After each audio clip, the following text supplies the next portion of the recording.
Hello बच्चों, आज हम क्लास 12th के मैथमेटिक्स का यूनिट नंबर 13 वेक्टर शुरू कर रहे हैं, जिसको हिंदी में बोलते हैं सदिश। सदिश जैसे आप नाम देख रहे हो, सदिश, स प्लस दिश। स यानी सहित और दिश यानी दिशा, यानी ऐसी राशि जो दिशा सहित हो या दिशा जिसकी हमें पता हो। फॉर एग्जाम्पल, कोई भी हम क्वांटिटी देखते हैं या डिस्टेंस देखते हैं जिसमें हमको डायरेक्शन का आइडिया रहता है। अब हम सदिश टॉपिक शुरू कर रहे हैं, इससे पहले आप देख लीजिए कि इसकी जो डेफिनेशन है वो क्या होती है। कोई भी ऐसी राशि होती है जिसमें परिमाण, अभी आपको ये परिमाण वर्ड का एक्सप्लेनेशन मैं कर रहा हूँ, परिमाण और इसकी दिशा दोनों ही होते हैं या निर्धारित होते हैं, दिए होते हैं। परिमाण का मतलब होता है, जस्ट फॉर एग्जांपल, हम एक गांव से दूसरे गांव में चल के गए और उन दोनों गांवों के बीच की दूरी अगर 10 किलोमीटर है तो हम ये कहेंगे कि इसका परिमाण आएगा वो 10 किलोमीटर का। इसी प्रकार पर्टिकुलर पॉइंट टू पॉइंट के बीच की जो डिस्टेंस कह सकते हैं, जहाँ पे हमको ये ट्रेवल करना है, वो उसका एक तरह से क्या कहलाया जाएगा, परिमाण कहलाया जाएगा। और हम A to B गए तो A to B के लिए पर्टिकुलर एक डायरेक्शन निर्धारित होगी। हमने A से लेकर B तक स्थान के लिए हमने अपना जो है ट्रेवल जो कंप्लीट किया है, ये इसकी एक दिशा होता है। अब इसमें डेफिनेशन के साथ साथ आप देखिए, पर्टिकुलर डायरेक्शन के सहित मैंने एक एग्जाम्पल लिखा आपके सामने, दक्षिण से उत्तर दिशा के अंदर 5 किलोमीटर की दूरी चलना। आप अभी जहाँ पे हैं, आपको बोला जाए कि एज इट इज एक स्ट्रेट डायरेक्शन में आप उत्तर दिशा की तरफ चलिए 5 किलोमीटर, तो आप पर्टिकुलर 2 पॉइंट के बीच की डिस्टेंस देख सकते हैं। जहाँ से आपने शुरू किया है, जो प्रारंभिक बिंदु, उसको प्रारंभिक बिंदु कहते हैं। जहाँ से आपने शुरू किया, सपोज प्रारंभिक बिंदु जैसे P पॉइंट से हमने शुरू किया है, और जो अंतिम बिंदु है, अंतिम बिंदु, और हमको Q तक पहुंचना है। P से शुरू किया है और हम Q तक जा रहे हैं। इट मीन्स हमारी जो ये P से लेकर Q तक की जो बीच की डिस्टेंस है, वो यहाँ पे इसका हो जाएगा परिमाण, जैसे मैंने आपको एक नंबर के रूप में दे रखा है, एक रिजल्टेंट है इसका। और P से Q की तरफ जा रहे हैं, इसका मतलब अपनी एक दिशा निर्धारित होगी P से लेकर Q तक। अगर हम Q से वापस P की तरफ रिटर्न कर रहे हैं तो उस समय हमारी दिशा ये बदल जाएगी और दिशा हो जाएगी उस समय Q से P। अब हम इसी को एक वेक्टर के फॉर्म में इस तरह से लिखते हैं कि अगर हम P से लेकर Q तक जा रहे हैं तो P को पहले लिखना है, Q को बाद में लिखना है, और P से लेकर Q की तरफ एरो का मार्क लगाना है। ये जब P से Q की तरफ जाने पर, और जैसे यहाँ पे देख रहे हैं Q से P की तरफ आ रहे हैं, तो हम इसका उल्टा लिखेंगे QP डायरेक्शन, जो एक दूसरे के ऑपोजिट होती है। सपोज हमने 5 किलोमीटर ट्रेवल किया, वापस भी हमने 5 किलोमीटर ट्रेवल किया, दूरी नेगेटिव नहीं होती, लेकिन एक डायरेक्शन के लिए ये दोनों वेक्टर के जो हम इसको शो करते हैं कि PQ और QP न्यूमेरिकली सेम है, लेकिन इनकी डायरेक्शन चेंज होने की वजह से ये हम नेगेटिव का निशान लेते हैं। एक और पॉइंट देख लीजिए, जैसे A और B के बीच में डिस्टेंस तो दे रखी है, वो है आपके 3 सेंटीमीटर। जो हम कभी कभार रचना की क्वेश्चन देखते हैं या कुछ भी ड्रॉ करते हैं, उसमें माप लेते हैं। पर्टिकुलर पॉइंट A दे दिया एंड B दे दिया, इसके बीच डिस्टेंस दे दी 3 cm। A to B देख रहे हैं, इसका मतलब अगर सदिश के रूप में व्यक्त करें तो ये A to B हो जाएगा, और अगर वापस B to A देखें तो ये B पहले लिखना है, A की तरफ एरो बाद में लगेगा, और ये दोनों रिजल्टेंट इनका सेम रहेगा। परिमाण इनका 3 ही है, लेकिन इनकी डायरेक्शन विपरीत होगी। इस वजह से यहाँ इसकी देख लीजिए कि जो दिशा होगी इन दोनों की वो विपरीत हो जाएगी, परंतु इसका जो परिमाण है वो सेम रहेगा।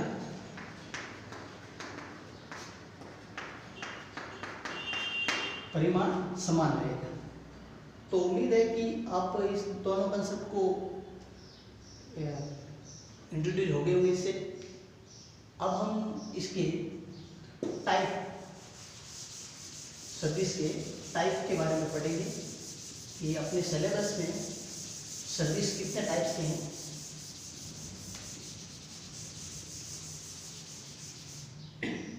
और सदिश को व्यक्त कैसे किया जाता है। न्यूमेरिकली कोई भी सदिश है जिसको हमने मान लो ए वेक्टर लिखा है, तो ए वेक्टर को आई, जे और के, आई, जे और के गुणांक के रूप में इसको व्यक्त करते हैं। अगर आई, जे, के तीनों आ रहे हैं तो आई यहाँ पे है एक्स एक्सिस की दिशा में, जे जो है वाई एक्सिस की दिशा में और के है जेड एक्सिस की दिशा में। यानी कि कोई भी 3D वेक्टर होगा उसमें आई, जे, के तीनों आएंगे। लेकिन अगर 2D वेक्टर हो जाए, ये 3D के लिए,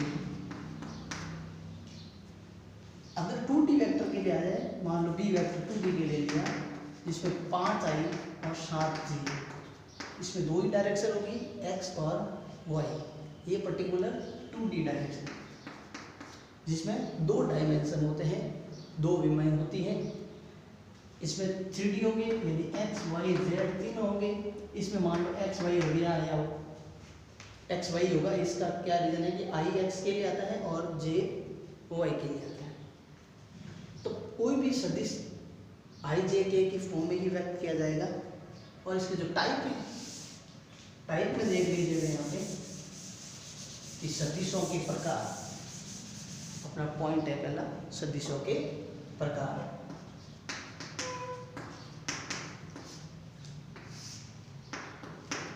सदिशों के प्रकार यानी type of vector, type of vector बहुत इजी है। किसी भी वेक्टर को मैंने जैसा अभी बताया था कि हम आई, जे, के फॉर्म में लिखते हैं। सपोज मैंने एक नया वेक्टर लिखा 2i, 3j एंड 6k, ये एक सदिश है। इसके एक्स एक्स, वाई एक्सिस और जेड एक्सिस। मैंने आपको एक पॉइंट बोला था परिमाण, जिसको रिजल्टेंट कहते हैं और मैग्नीट्यूड भी कहा जाता है। ये परिमाण किस तरह से निकाला जाता है कि हमने मान लो ट्रेवल किया है 3D स्पेस में, एक्स एक्सिस के अनुदिश 2 यूनिट, वाई एक्सिस के अनुदिश 3 यूनिट एंड जेड एक्सिस के यूनिट अनुदिश आपने 6 यूनिट को ट्रेवल किया। तो ओवरऑल हमने इनिशियल पॉइंट से लेकर फाइनल पॉइंट तक यानी शुरुआत से लेकर अंतिम तक पहुंचने में कितने यूनिट ट्रेवल किया है, उसको निकालने के लिए हम क्या इसका निकालेंगे परिमाण। परिमाण को लिखते हैं मॉडुलस का निशान लगाना है। जो वेक्टर दिया जाए उसको मॉडुलस के फॉर्म में लिखना है और मॉडुलस में स्क्वायर रूट के अंदर इनके गुणांकों के वर्गों का योग, इनके गुणांकों के वर्गों का योग यानी कोएफिशिएंट जो है इनके, उनके स्क्वायर की जो टोटल है।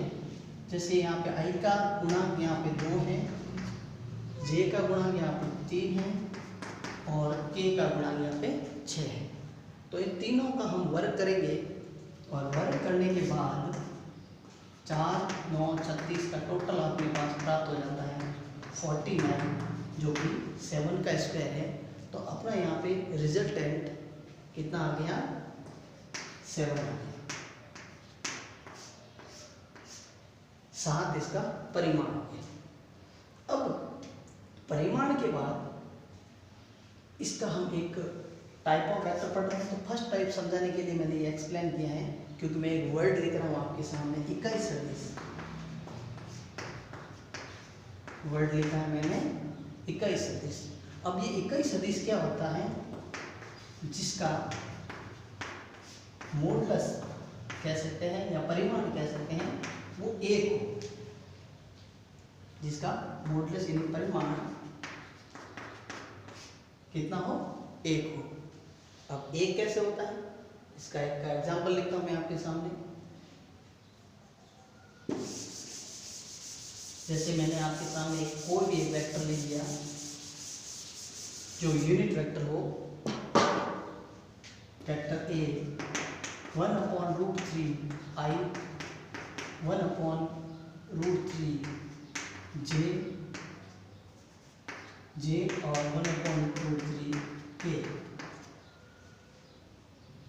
तो हम इसका जब मॉडुलस निकालेंगे तो मैंने अभी बताया था मॉडुलस होता है रूट के अंदर उनके गुणांकों के वर्गों का योग, यानी कि इनका गुणांकों के वर्गों का योग करते हैं तो हमें क्या प्राप्त होगा, ये देख लीजिएगा।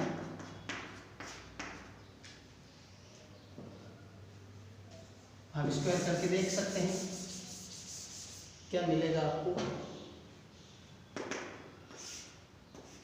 अब देखिए 1 का स्क्वायर 1 होता है और 3 के ऊपर रूट है। रूट का स्क्वायर हो तो हम जानते हैं कि स्क्वायर और रूट एक दूसरे को कैंसिल आउट कर लेते हैं, या कहें तो एक दूसरे के जानी दुश्मन होते हैं, दोनों हट जाते हैं। इसी प्रकार ये देखिए, अब हम इसको रूट के अंदर सॉल्व करेंगे तो इसका एलसीएम आ जाएगा 3 1 + 1 + 1 3/3, ये 1 आ गया, जो कि क्या है, इसका मॉडुलस आया है 1। इस वजह से हम याद करेंगे कि चूंकि मॉडुलस ए की वैल्यू आ गई है, अपने पास 1 आ गई है, तो ये ए जो है, ए सदिश एक इकाई सदिश होगा। ऐसा सदिश होगा इकाई सदिश, जिसका मैग्नीट्यूड, जिसका परिमाण 1 आ जाए उसको कहते हैं इकाई सदिश। क्या कहते हैं उसको, इकाई सदिश। अब इकाई सदिश को लिखते कैसे हैं,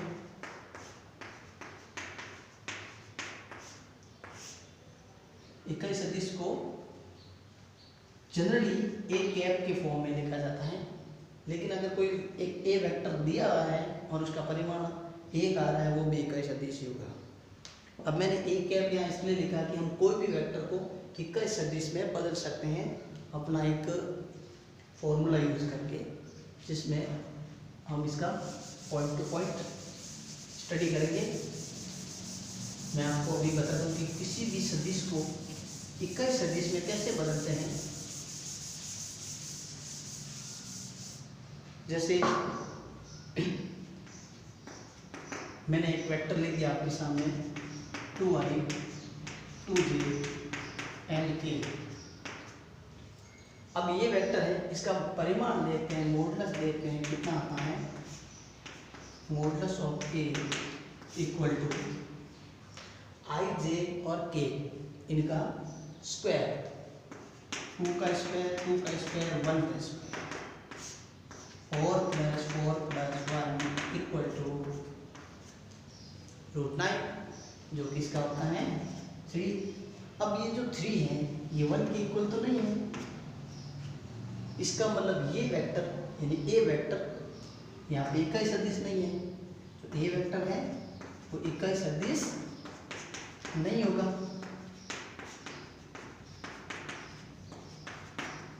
तो अब हम इसको इकाई सदिश में कैसे बदलेंगे, इसके लिए मैं आपको एक फॉर्मूला बता रहा हूँ कि अगर कोई भी वेक्टर अपने को पता हो तो उसका इकाई सदिश में बदलने का एक फॉर्मूला याद रख लीजिएगा, जिसको लिखते हैं A cap A vector divided by modulus of A. क्या फॉर्मूला है, A vector divided by modulus of A. अब इसको कैसे कन्वर्ट करते हैं, देखो मॉडुलस हमने ज्ञात कर लिया पहले, कितना आया इसका मॉडुलस, √3 आया। तो हम इसको इस इकाई सदिश में कैसे कन्वर्ट करेंगे, देखिएगा। जैसे कि फॉर्मूले में बताया मैंने, A cap equal to vector of A divided by modulus of A. A vector अपने को पता है 2i 2j and k, इसका मॉडुलस जो आया है वो 3 आया है।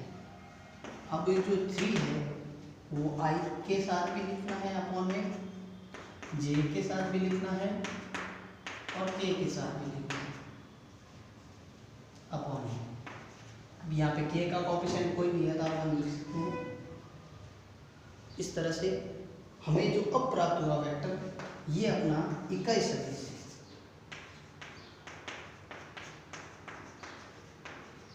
जिसको यूनिट वेक्टर भी कहा जाता है। इकाई सदिश को यूनिट वेक्टर भी कहा जाता है।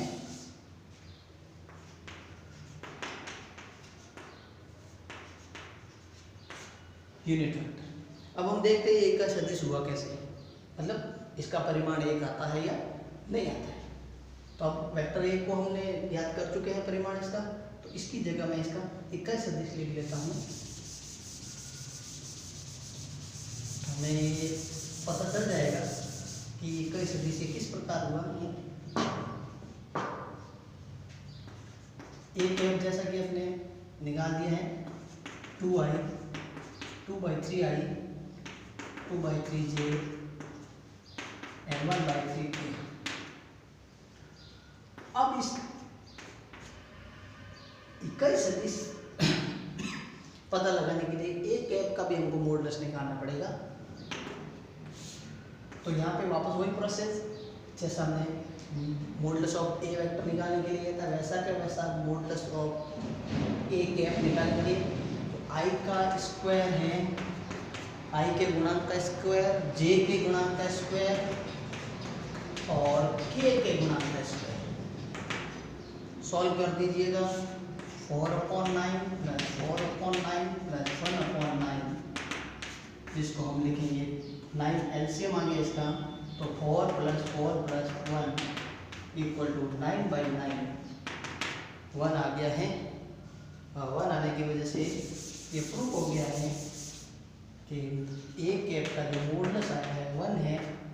इट मीन्स ए कैप एक इकाई सदिश होगा। इकाई सदिश होगा। इस प्रकार से अब हम सेकेंड टाइप ऑफ वेक्टर देखेंगे। इसका इकाई सदिश उम्मीद है आपको समझ में आ गया होगा। फर्स्ट टाइप हमने देख लिया इकाई सदिश जिसका मॉडुलस एक आता है। आप ये शॉर्ट में देख सकते हैं इकाई सदिश कौन सा वेक्टर होता है। इकाई सदिश यानी कि यूनिट वेक्टर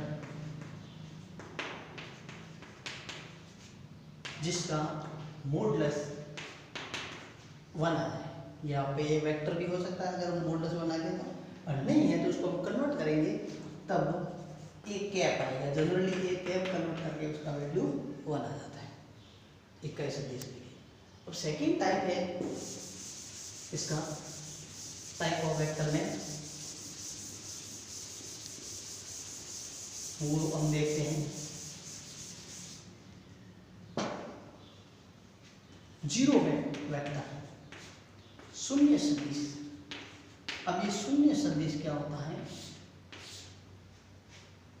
शून्य सदिश अगर मैथमेटिकली देखें तो कोई भी वेक्टर जिसमें आई के भी साथ 0, जे के साथ 0 और के के साथ 0, तो सीधा सा है कि उसका मॉडुलस भी क्या आ जाएगा 0 + 0 + 0 0 आएगा।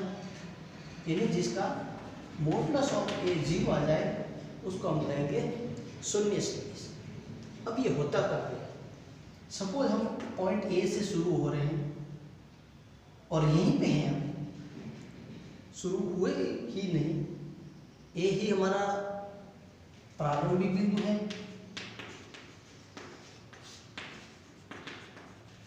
और ए ही हमारा अंतिम बिंदु है। अगर इसी पे ही आ जाए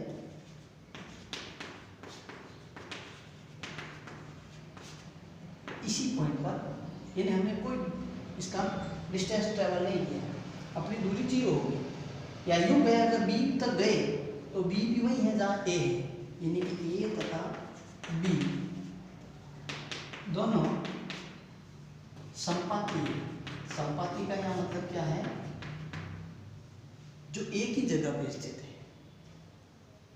इसका परिमाण 0 हो जाएगा। परिमाण 0 होते ही इसको हम कहेंगे शून्य सदिश। शून्य सदिश का आपको पता चल गया, जिसका मॉडुलस 0 आता है वो शून्य सदिश है। इससे पहले हमने देखा था कि जिसका मॉडुलस 1 आ जाए वो इकाई सदिश है। उसके बाद हमने अभी देखा जिसका मॉडुलस 0 आ जाए वो शून्य सदिश है। अब हम इसका टाइप ऑफ क्वेश्चन जो होते हैं, तीसरा टाइप देखेंगे, वो है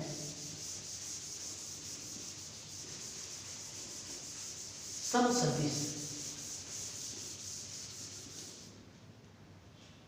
समदिश कह सकते हैं, जिसमें समदिश सदिश, सम यानी समान, दिशा वाला सदिश, यानी कि ऐसा वेक्टर जो सेम डायरेक्शन हो। कैसे पता चलेगा सेम डायरेक्शन का? तो इसके लिए देखिएगा जरूर आप, जिस फॉर एग्जाम्पल हमने ए वेक्टर लिख दिया 2i 2j and 2k, B vector लिख दिया जिसमें हमने सेम डायरेक्शन रखनी है, इसलिए इनके जो पॉजिटिव है अगर तीनों तो तीनों को पॉजिटिव ही रखना पड़ेगा, लेकिन नंबर जो है हम अनुपातिक रूप से बदल देते हैं। जस्ट फॉर एग्जाम्पल मैंने यहाँ पे इसका डबल लिख दिया 4i 4j और 2k। तो जब हम यहाँ पे 2 कॉमन ले लेते हैं तो वापस हमें वेक्टर a प्राप्त हो जाता है, जिसमें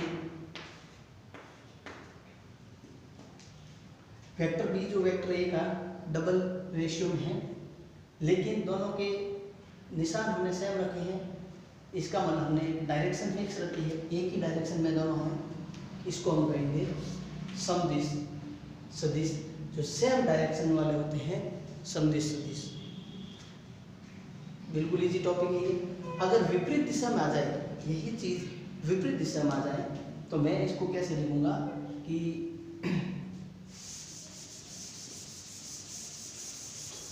विपरीत दिशा वाला लिख दिया मैंने सम की जगह यहाँ पे,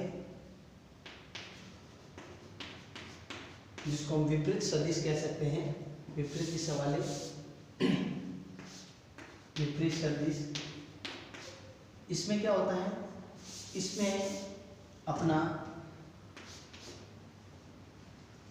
वेक्टर जो है उसमें नंबर चेंज नहीं करेंगे, लेकिन उसका जो चिन्ह है वो बदल देते हैं। जैसे बी वेक्टर हमने बदला तो हमने इसको बी वेक्टर को सबको नेगेटिव में बदल दिया, -2i -2j -2k, जिससे हम माइनस कॉमन लेने के बाद वापस ए वेक्टर प्राप्त कर लेते हैं। ये ध्यान दें i j k का रेशियो सेम रहना चाहिए। अगर डबल करना है तो डबल सबको कर सकते हैं, लेकिन चिन्ह हमने बदल दिया है। तो मैं यहाँ पे विपरीत दिशा के लिए जो है चिन्ह की जरूरत है कि चिन्ह विपरीत होना चाहिए। चिन्ह विपरीत होगा तभी हम कहेंगे ये दोनों सदिश कैसे हैं, विपरीत सदिश हैं, जिसमें b equal to -a vector आ गया। यहाँ पर a तथा b दोनों जो है विपरीत सदिश कहलाए जाएंगे।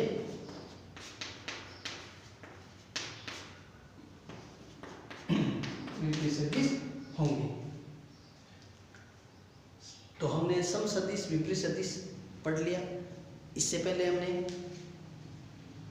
देखा था कि इकाई सदिश और शून्य सदिश, यानी कि 4 प्रकार के सदिश हैं हमने अब तक देखे। एक इकाई सदिश आया हमारे पास, एक शून्य आया, एक समदिश आया और एक आ गया है विपरीत दिशा वाला सदिश, को विपरीत सदिश कहा जाता है। ये सम सदिश सम दिशा में है, शून्य सदिश जिसका हमने देखा था मॉडुलस आया था वो 0 आया था, और इकाई सदिश के अंदर हमारा मॉडुलस जो आया था वो 1 आया था। तो ये 4 टाइप हो गए अभी तक सदिश के। अब हम इसका एक और टाइप देखेंगे जिसमें है होगा समान सदिश। विपरीत दिशा वाला पढ़ लिए, लेकिन अब हम पढ़ेंगे समान सदिश। जो एकदम इक्वली हो। तो पांचवा पॉइंट है सदिश का, 4 पॉइंट हो चुके अपने, पांचवा पॉइंट जो है वो रहेगा समान सदिश।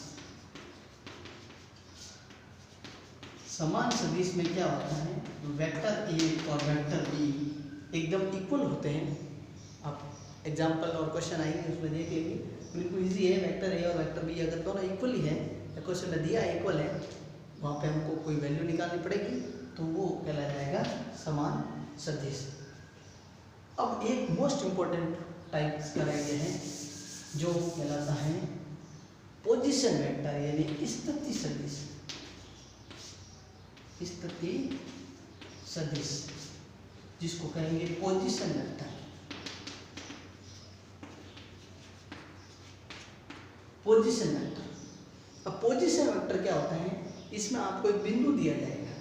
जस्ट फॉर एग्जांपल एक बिंदु दे दिया आपको 4, 3, 5, इस तरह से एक पॉइंट दे दिया। अब इस बिंदु से गुजरने वाले सदिश का हमको निकालना है, मान निकालना है कि वो सदिश कैसा होगा। तो जब भी आपको एक बिंदु दिया जाए तो उसका स्थिति सदिश निकालने के लिए हम उसको मूल बिंदु के साथ लेंगे जिसके निर्देशांक 0, 0, 0 होते हैं। तो हम एक वेक्टर प्राप्त करेंगे जिसमें हम कहेंगे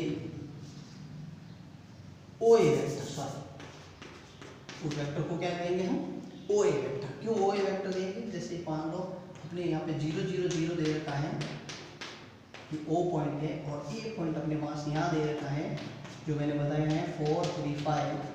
तो A से 0 से लेकर A तक का वेक्टर का डायरेक्शन जिसको हम लिखेंगे OA वेक्टर। OA वेक्टर कैसे निकाला जाएंगे, कोई भी दो बिंदुओं को ज्ञात होने पर हम वेक्टर निकाल किस तरह सकते हैं। इसके लिए एक सिंपल तरीका है जिसमें x2 माइनस x1 के साथ I लिखना है, y2 माइनस y1 के साथ j लिखना है, और z2 माइनस z1 के साथ k लिखना है। अर्थात जो दो बिंदु हमको पता है उसमें x के निर्देशांकों का अंतर करेंगे, साथ में I लगाना है, y के निर्देशांकों का अंतर करेंगे, साथ में j लगाना है, और z के निर्देशांकों का अंतर करेंगे तो साथ में k लगाना है। लेकिन किसके निर्देशांक पहले लिखने हैं, इसके लिए आप थोड़ा ध्यान दीजिएगा कि OA लिखा है, इट मीन्स A में से जो हम वैल्यू है वो पहले लिखेंगे। यहाँ बाद में आ रहा है लेकिन ये अंतिम स्थान है, तो ये हमें पहले लिखना पड़ेगा। जैसा आप देख सकते हैं A में ये x1 मिल रहा है 4 है, और G जो O है उसमें हमको x0 मिल जाएगा। सॉरी, A में x2 हो गया और O यानी मूल बिंदु से हमको x1 प्राप्त होगा। इसी प्रकार ये जो है y2 A में से मिलेगा -0j और 5 माइनस 0k, यानी अपने पास जो बिंदु A दे रखा था, बिंदु A का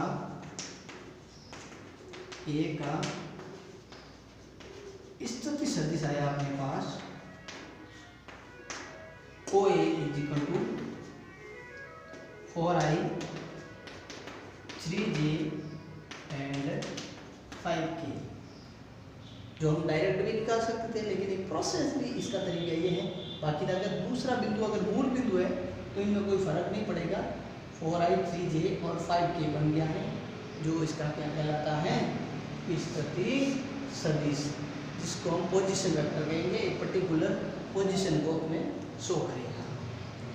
तो ये टाइप ऑफ वेक्टर है जो मेन हम अपने टॉपिक में पढ़ेंगे। इसके बाद अपना इसकी एक्सरसाइज शुरू हो रही है, इसका वीडियो मैं जल्दी अपलोड कर रहा हूँ।